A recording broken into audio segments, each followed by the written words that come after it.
इस वक्त की बड़ी खबर आपके सामने है। महाराष्ट्र में राष्ट्रपति शासन लग गया है। इस वक्त की बड़ी खबर, लंबे समय से तनातनी चली, रोज नई हलचल देखने को मिली, पल पल सियासत बदली और महाराष्ट्र में इस वक्त राष्ट्रपति शासन लग गया है। सिर्फ एक साइन का इंतजार था और वो इंतजार खत्म हुआ। महाराष्ट्र में राष्ट्रपति शासन लग गया है। इस वक्त की बड़ी खबर, तमाम तरह की अटकलों के बीच अब एक तरह से विराम लगता हुआ, पूर्ण विराम तो नहीं इसे कह सकते, लेकिन महाराष्ट्र में राष्ट्रपति शासन लग गया है। इस वक्त की बड़ी खबर, इंडिया न्यूज की खबर पर लगी है मोहर। राष्ट्रपति शासन की आहट पहले ही हमने आपको बता दी थी कि बेशक एनसीपी को बुलाया गया है राज्यपाल द्वारा, लेकिन राष्ट्रपति शासन की तरफ बढ़ता नजर आ रहा है महाराष्ट्र, और उसी खबर पर मोहर लगती है और नजर आ रही है। महाराष्ट्र में राष्ट्रपति शासन लग गया है। इस वक्त की बड़ी खबर आपको बता रहे हैं। एनसीपी और कांग्रेस बैठकें ही करती रह गई और इधर राज्यपाल ने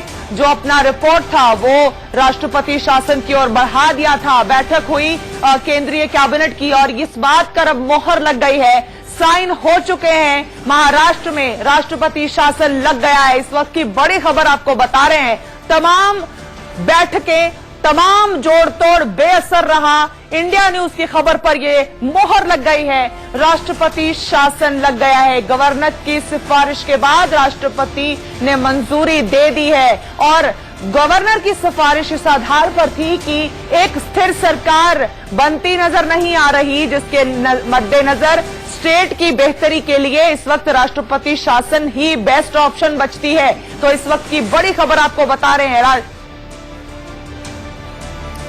मेरे सहयोगी राकेश इसी खबर पर ज्यादा जानकारी के साथ मेरे साथ जुड़ गए हैं। राकेश, समय सीमा खत्म होने से पहले ही राष्ट्रपति शासन लग चुका है महाराष्ट्र में।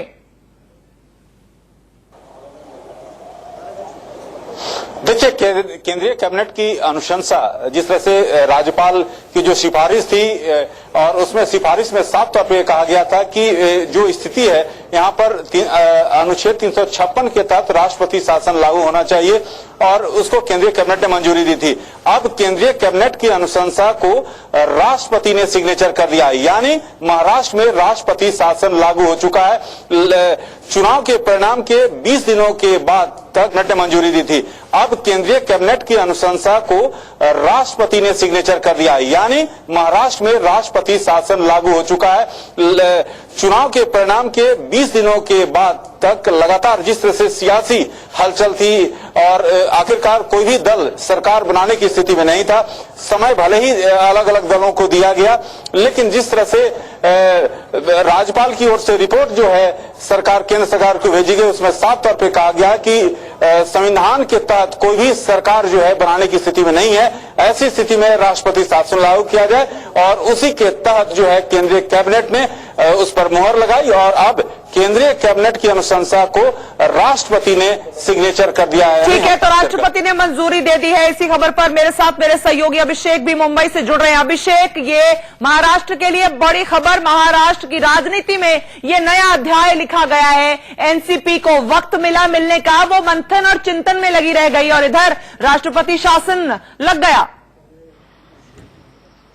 बिल्कुल, शायद ये मेरे ख्याल से जितने भी जो विरोधी पार्टी थी, चाहे कांग्रेस हो, एनसीपी हो, शिवसेना हो, किसी को इस बात का अंदाजा नहीं रहा होगा कि राष्ट्रपति शासन महाराष्ट्र में लग जाएगा, क्योंकि जिस तरीके से उनकी पूरी राजनीति महाराष्ट्र में चल रही थी पिछले कई दिनों से, 20 दिनों से, आज 20वां दिन है, 20 दिन से लगातार राजनीति चल रही थी। लग नहीं रहा होगा, शायद ऐसा होगा, लेकिन आखिरकार आज वह दिन आ गया और राष्ट्रपति शासन महाराष्ट्र में लग चुका है। और इस बीच उद्धव ठाकरे अपने पूरे कुनबे के साथ, यानी ठाकरे पूरे परिवार, साथ ही जितने भी नेता हैं, वह जो जितने भी महाराष्ट्र में जितने विधायक हैं, 56 विधायक जो सूचना से चुन के आए हैं, वह सभी के सभी लोगों से मिलने के लिए निकल पड़े हैं। बिल्कुल बिल्कुल अभिषेक, इसी के बारे में और ज्यादा जानकारी आपसे चाहेंगे। शिवसेना एक तरफ सुप्रीम कोर्ट के दरवाजे पर खड़ी हो गई है, कांग्रेस कह रही है सड़कों पर प्रदर्शन करेंगे। इस वक्त क्या चल रहा है सर, ये राजनीतिक खेमों में, अलग अलग खेमे क्या कर रहे हैं इस वक्त? बिल्कुल देखिए, जैसा बता रहा था कि सबसे मेन जो बिंदु केंद्र बन चुके हैं वह है उद्धव ठाकरे यानी शिवसेना पार्टी। शिवसेना पार्टी के जितने भी 56 विधायक हैं और 8 इंडिपेंडेंट विधायक हैं, जिस मलाड के मठ में द रिट्रीट होटल में जो रुकाया गया है उस जगह पे निकल गए हैं और वहां पर जाकर अपने विधायकों को समझाएंगे कि आप चिंता करने की जरूरत नहीं है, हम सुप्रीम कोर्ट पे गए हुए हैं, सुप्रीम कोर्ट से हमें राहत मिल जाएगी। ऐसा बिल्कुल जो हमें जानकारी मिल रही है, ऐसी ही बात उद्धव ठाकरे अपने विधायकों से कहेंगे ताकि उनमें यूनिटी बनी रहे, एकता बनी रहे। ठीक है, ये तो शिवसेना की बात हुई अभिषेक, लेकिन बीजेपी खेमे में इस वक्त क्या हलचल है? 105 विधायक, जनमत उनको मिला था, वहां क्या हलचल है? देखिए, बीजेपी ने भी अर्जेंट शाम को 6 बजे एक मीटिंग बुलाई है। देवेंद्र फडणवीस जो कि महाराष्ट्र के केयरटेकर मुख्यमंत्री हैं और यहाँ के नेता हैं, उनके नेतृत्व में एक अर्जेंट मीटिंग बुलाई गई है बीजेपी की कोर कमेटी की मीटिंग, जो 6 बजे वर्षा बंगले में होगी। उसमें सुधीर मुनगंटीवार, विनोद तावड़े और साथ ही साथ गिरीश महाजन, जितने भी कद्दावर लीडर है महाराष्ट्र के, चंद्रकांत पाटिल, इस सभी के सभी लोग मौजूद होंगे, पंकजा मुंडे से लेके, और उसमें क्या फैसला आता है, वह क्या सोचते हैं, उसके बारे में जरूर थोड़ी देर बाद पता चल पाएगा। वहीं एनसीपी और कांग्रेस के बीच में मीटिंग शुरू हो चुकी है, जो जानकारी लगभग हमें मिल रही है। ठीक है अभिषेक, एनसीपी और कांग्रेस की मीटिंग शुरू हो चुकी है, लेकिन काफी देर कर दी मीटिंग करने में। सुमित मेरे सहयोगी इस वक्त कांग्रेस के हेड ऑफिस के बाहर मौजूद है। पावर सेंटर वहां था, लेकिन अब पावर हाथ से निकलती नजर आ रही है, निकल चुकी है। अब सड़कों पर उतरने की बात कर रही है कांग्रेस, उसका क्या फायदा अब? जी हाँ, बिल्कुल आपने एकदम बजा फरमाया कि कल तक पावर सेंटर यहां पर था 10 जनपद पर, सोनिया गांधी का निवास जहां पर है। कल शाम तक बाजी कांग्रेस पार्टी की और एनसीपी के हाथ में थी। कल शाम को अगर फैसला हो जाता सपोर्ट देने का एनसीपी शिवसेना की सरकार का, तो आज ये नौबत शायद नहीं आती कांग्रेस पार्टी के लिए। और कांग्रेस पार्टी को यह एहसास आज सुबह ही हो चुका था, जिसके बाद आज आनंद फानन में 3 बड़े नेता यहां से दिल्ली से मुंबई भेजे गए, मल्लिकार्जुन खड़गे, अहमद पटेल और केसी वेणुगोपाल। लेकिन इससे पहले कि वो वहां मुंबई में लैंड कर पाते, यहाँ फ्लाइट में ही थे ये तीनों नेता। इसी बीच में बिल्कुल जैसे कि सुमित मैं कह रही थी, लॉस्ट इन ट्रांजिशन हो गया सारा मामला, लेकिन ये अपडेट दे दीजिए कि इस वक्त कांग्रेस अब क्या प्लानिंग कर रही है आगे की? जी देखिए, जहां तक कांग्रेस पार्टी का सवाल है, तो अभी जो प्लानिंग की बात है, तो निश्चित रूप से राष्ट्रपति शासन का विरोध किया जाएगा, कार्यकर्ता इकट्ठे किए जाएंगे। लेकिन ज्यादा विरोध जो है वो हम कह सकते हैं कि देखने को मिलेगा महाराष्ट्र में, क्योंकि वहां महाराष्ट्र में पूरी लीडरशिप इस वक्त कांग्रेस की जो महाराष्ट्र में जुटी हुई है। तो ये मीटिंग शरद पवार के साथ होने के बाद क्या रिएक्शन कांग्रेस पार्टी की तरफ से आता है, उसके बाद फिर देखते हैं कि क्या रिएक्शन कांग्रेस देगी। लेकिन ठीक है, कांग्रेस अब जो रिएक्शन देगी वो आफ्टर इफेक्ट्स है, उसका अब फायदा क्या होगा ये आने वाला वक्त बताएगा। राकेश का रुख कर लेते हैं। राकेश, अब विधानसभा भंग हो जाएगी, आगे क्या होगा, एक आम जनता को समझने के लिए बताइए कि अब क्या?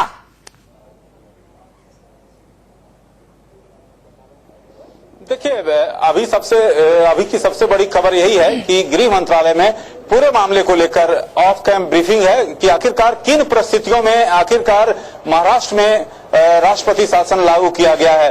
पूरी तौर पर जो राज्यपाल की अनुशंसा है, साथ ही साथ आखिरकार केंद्र सरकार के पास विकल्प क्या था, उस पर पूरी तौर पर जानकारी दी जाएगी।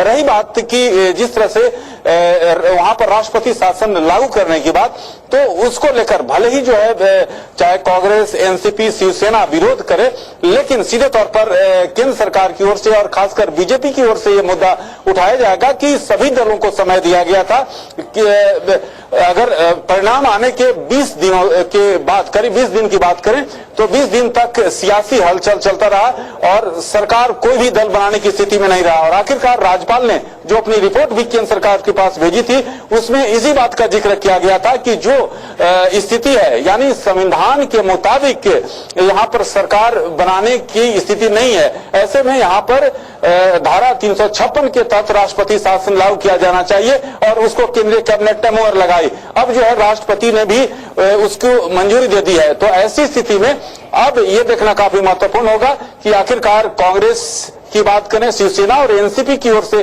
क्या रुख अख्तियार किया जाता है। ठीक है, अब इसका इंतजार रहेगा कि क्या रुख अख्तियार किया जाता है आगे। लेकिन इसी बीच शिवसेना सुप्रीम कोर्ट पे दरवाजे पर पहुंची है। कपिल सिब्बल से उन्होंने बात भी की है इसी सिलसिले में।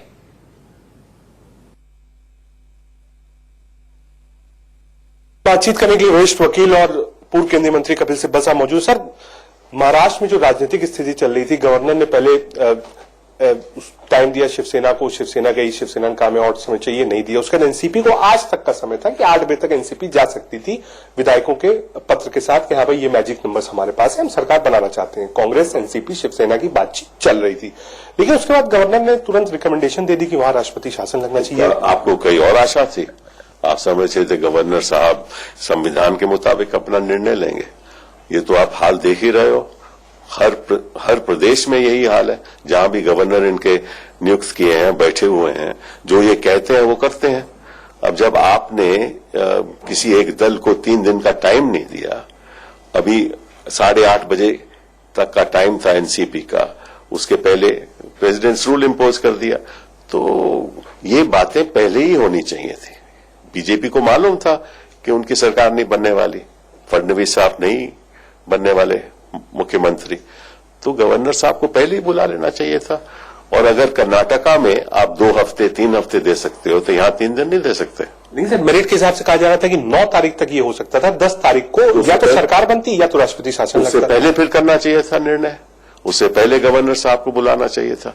लेकिन अगर आप 9 तारीख तक इंतजार करोगे, फिर वक्त निकल जाएगा, फिर आप किसी को टाइम नहीं दे पाओगे, तो निश्चित रूप से प्रेसिडेंट रूल लगाना पड़ेगा। सर आखिरी सवाल आपसे, ये ऑप्शन ओपन रहता है राष्ट्रपति शासन लगने के बाद भी अगर कोई दल या अपने कोलिशन पार्टनर्स के साथ जाके प्रूव करता है तो गवर्नर को बुलाना। तो असेंबली भंग तो नहीं हुई, असेंबली तो एनिमेटेड सस्पेंशन में रहेगी ना, तो कोई भी दल इकट्ठा होकर बैठकर सरकार बना सकते हैं। बहुत शुक्रिया हमसे बातचीत करने के लिए। कैमरामैन संतोष के साथ राकेश, इंडियन न्यूज दिल्ली।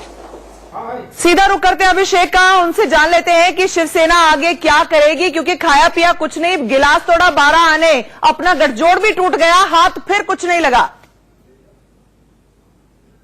बिल्कुल सही कहावत फिट बैठती है शिवसेना के ऊपर। लेकिन सबसे बड़ा अगर नुकसान होगा तो शिवसेना को होगा, और सबसे बड़ा अगर फायदा होगा तो शिवसेना को होगा। इस पूरे खेल में, जिस खेल को जिस तरीके से उतरी है, एक खिलाड़ी बनकर शिवसेना की लगातार साथ इस पूरे खेल को जीत जाएगी। और लगातार जैसे कि 24 तारीख को देखा होगा, जब नतीजे आए, 20 दिन आज हो चुका है, उस दिन से लगातार शिवसेना हर बार दावे कर रहे थे हमारे पास है, हम दावा पेश कर लेंगे अगर बीजेपी सरकार नहीं बनाती है। तो यानी साफ था कि लग रहा था पूरी तरीके से स्क्रिप्ट लिखी जा चुकी थी, और अब उसके बाद यह पूरा मामला सामने आया है कि कहीं न कहीं शिवसेना को कुछ हाथ नहीं लगा।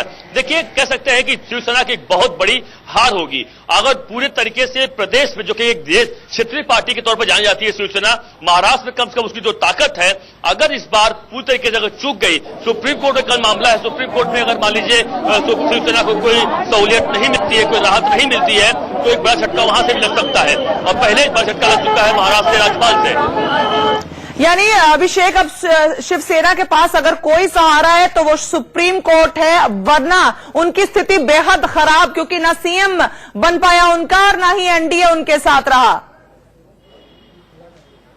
बिल्कुल, लेकिन आगे जाके कहूं मैं आपको, आपने हालांकि कही दिया, लेकिन आगे जाके कहूं कि हो सकता है कि शिवसेना पार्टी टूट जाए, क्योंकि यह इसमें मुमकिन बहुत है, बहुत संभव है। प्लान बी जो है बीजेपी ने अभी चालू ही नहीं किया है, प्लान बी बीजेपी इसी बीच आपको ये तस्वीरें, अभिषेक आपको रोकना चाहूंगी, तस्वीरें दिखाना चाहेंगे। शिवसेना खेमे में हलचल नजर आ रही है, शिवसेना के तमाम नेता अब इकट्ठा होते नजर आ रहे हैं, और वो एनसीपी के नेता भी चिंतन मंथन में नजर आ रहे हैं। कांग्रेस नेता वेणुगोपाल भी आपको नजर आ रहे होंगे तस्वीरों में। तो हलचल एनसीपी और कांग्रेस के खेमे में बहुत ज्यादा बढ़ गई है। इनकी मीटिंगों का दौर चल रहा था, 8:30 आज रात का टाइम था इनके पास मिलने का राज्यपाल से, लेकिन उससे पहले ही महाराष्ट्र में राष्ट्रपति शासन लग जाना कहीं ना कहीं एनसीपी और कांग्रेस की स्थिति को बेहद कंफ्यूजन में डाल देता है, क्योंकि ये अभी मंथन ही कर रहे थे कि लेटर दिया जाए और किन शर्तों पे दिया जाए, और इसी बीच ये सियासी भूचाल एक और चरम पर पहुंच जाता है, राष्ट्रपति शासन लग जाता है, और तमाम जो कोशिशें थी, जो मीटिंग थी, जो दिल्ली से मुंबई तक का सफर था, वो व्यर्थ चला जाता है। हालांकि सारे प्रकरण में ये बात जरूर सामने आई कि एनसीपी ने कहा कि वो कांग्रेस के साथ ही खड़ी रहेगी, अपने साथी का साथ नहीं छोड़ेगी, लेकिन चिंतन बैठक इस दौर में ज्यादा वक्त चला गया। रोहित मेरे सहयोगी, वरिष्ठ सहयोगी, इस पर ज्यादा अपडेट के साथ मेरे साथ जुड़ रहे हैं। जी रोहित। देखिए, इस वक्त पूरी तरह से हल्ला बोल की तैयारी में जुट गए। महाराष्ट्र में बहुत तेजी से घटनाक्रम बदल रहे हैं। इस वक्त कांग्रेस के जो नेता शरद पवार से मिलने पहुंचने वाले थे वो पहुंच गए हैं, वेणुगोपाल भी पहुंच चुके हैं और ये जा रहे हैं सीधे शरद पवार से मिलने के लिए। और वहां आगे की रणनीति तय होगी जब एक बार पूरी तरह से मल्लिकार्जुन खड़गे भी साथ में। ये सब अब एक तरीके से हारे शिकारी कहे जा सकते हैं। जब इनका खेल निकल चुका है तब पहुंचे, लेकिन अब इसके बाद वो आगे की रणनीति क्या करेंगे इस पर निगाह सबकी डटी हुई है। जाहिर तौर पर इस समय ये आगे संविधान को लेकर के सवाल उठा सकते हैं। और यहाँ रोहित, अगर आप मुझे बात बता पाए कि आगे की रणनीति हो क्या सकती है, ऑप्शंस क्या है? देखिए, सबसे बड़ी चीज प्रदर्शन, राजनीति का सबसे बड़ा शस्त्र होता है प्रदर्शन करना, आगे चल के हल्ला बोल करना, सड़कों पर उतरना, राज्यपाल को राष्ट्रपति को जाकर के ज्ञापन देना और संविधान के खिलाफ, संविधान के ऊपर बताते हुए कि उसको नियम तोड़ा गया है, ये करके सुप्रीम कोर्ट जाना। यही 4 विकल्प होते हैं। अब उसमें सुप्रीम कोर्ट शिवसेना जा चुकी है, कांग्रेस और एनसीपी भी उसका पीछे पीछे अपनी याचिका लगा सकते हैं। इस वक्त वेणुगोपाल कुछ कहना चाह रहे, सुनना चाहेंगे वेणुगोपाल किस माइक लगाया जा रहा है उनके ऊपर।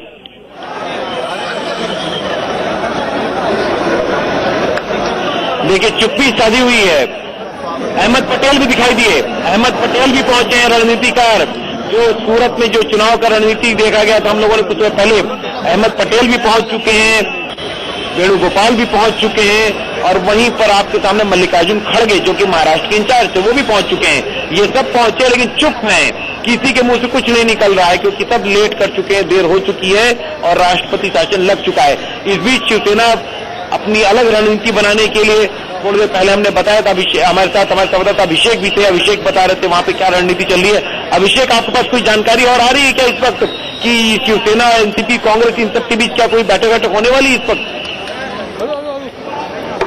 देखिए, शिवसेना, एनसीपी और कांग्रेस की बैठक तो अभी नहीं होने वाली, लेकिन हाँ, जैसा कि आपने खुद ही बताया कि कांग्रेस और एनसीपी की बैठक शुरू हो चुकी है, बैठक हो रही है। लेकिन देखिए, अब मुझे जहां तक लगता है जो कांग्रेस अगर एनसीपी कुछ आपस में तालमेल हो जाता है, बात बन जाती है, तो जरूर कांग्रेस के दिग्गज नेता है मुंबई में और उद्धव ठाकरे के साथ बातचीत हो सकती है, मुलाकात भी हो सकती है। लेकिन तय तभी होगा कि जब कांग्रेस इस बात को मानेगी। लेकिन देखिए, सही कह रहे थे आप कि पूरी बाजी हार चुके हैं लोग, अब सिर्फ जाने की बारी है कि फॉर्मेलिटी पूरी करेंगे राज्यपाल के पास जाके, क्योंकि महाराष्ट्र में प्रेसिडेंट रूल लग चुका है। आखिरकार ये देर क्यों कर दी, सबसे बड़ा सवाल यही खड़ा होता है। अब सुप्रीम कोर्ट नहीं जाने की जरूरत पड़ती नहीं अगर कल इन्होंने सब कुछ कर दिया होता सही समय पे। तो देखिए, एक तरह से इसके पीछे एक बड़ी राजनीति भी कही जा रही है, राजनीति भी हो सकती है कि महाराष्ट्र में शिवसेना की गवर्नमेंट ही ना बने। दर्शकों को बताना जरूरी है कि राष्ट्रपति शासन जो लगाया गया है, राष्ट्रपति शासन जो लगाया गया उसमें विधानसभा को भंग नहीं किया गया है। विधानसभा इस वक्त सस्पेंडेड एनिमेशन में है, यानी विधानसभा इस वक्त स्थगित है। ये बड़ी खबर आ रही है कि राष्ट्रपति की तरफ से जो ब्रीफिंग की गई मीडिया को, उसमें ये बताया गया है कि इस वक्त विधानसभा भंग नहीं हुई है। यानी संभावनाएं अभी भी कुछ अटकलों के लगाने की संभावनाएं बाकी बची हुई हैं। सस्पेंडेड एनिमेशन में विधानसभा थी, इसके पहले भी आपको याद होगा जब जम्मू कश्मीर की हालत थी, जम्मू कश्मीर में विधानसभा सस्पेंडेड एनिमेशन में चल रही थी और उसे बाद में भंग किया गया था। यानी इस वक्त इस बार अब हमें संविधान के जानकारों से राय लेनी पड़ेगी कि क्या इस वक्त भी गुंजाइश बाकी है कि कोई अपनी बहुमत का दावा अगर पेश करे तो वहां कुछ हो सकता है, भंग किया गया था। यानी इस वक्त इस बार अब हमें संविधान के जानकारों से राय लेनी पड़ेगी कि क्या इस वक्त भी गुंजाइश बाकी है कि कोई अपनी बहुमत का दावा अगर पेश करे तो वहां कुछ हो सकता है। तस्वीरों में आप देख रहे हैं बूथ पर मौन एक एक करके चौहान भवन जो है, मुंबई के चौहान भवन में जा रहे हैं। अब आपके सामने नवाब मलिक आ गए हैं, नवाब मलिक भी कूद चुके हैं। अब आप देखिए कि पहले लगातार 2 बार प्रेस कॉन्फ्रेंस कर चुके हैं ये कि हमारी बात होगी, हम मिलकर फैसला लेंगे, हम मिलकर फैसला लेंगे। लेकिन ये पहली बार हो रही है कि लोग मिल रहे हैं। और इस वक्त अहमद पटेल, नवाब मलिक, मल्लिकार्जुन खड़गे, वेणुगोपाल, ये सब इस मंच, इस सदन के अंदर चौहान भवन में पहुंच चुके हैं। अब सबसे बड़ी खबर यह है कि सस्पेंडेड एनिमेशन में है विधानसभा, विधानसभा भंग नहीं हुई है। ये बहुत बड़ी खबर है इस वक्त की कि विधानसभा भंग नहीं हुई है। और अब जहां पर गुंजाइश बनती है कि राज्यपाल के पास जाकर के नई समीकरण, नई संभावनाओं को पेश किया जाए और उसके बाद राज्यपाल आगे की रणनीति या आगे का फैसला वो तय कर सकते हैं। सबसे बड़ी चीज, विधानसभा भंग नहीं हुई है, सिर्फ राष्ट्रपति शासन लगा हुआ है। जिन्हें विधानसभा अभी सक्रिय मुद्रा में तो नहीं कह सकते, लेकिन सुसुप्त अवस्था में है। विधानसभा इस समय वैलिड है, विधानसभा भंग नहीं हुई, चुनाव की बात नहीं कर सकते। सुप्रीम कोर्ट के बाहर आशीष सिन्हा जुड़ चुके हैं। आशीष, क्या आपके पास इस बारे में और कोई जानकारी है कि विधानसभा को सस्पेंडेड एनिमेशन में रखा गया है इसके बारे में, या फिर आपके पास इस बारे में कोई जानकारी है कि आज सुनवाई होगी कि नहीं होगी शिवसेना की अपील पर?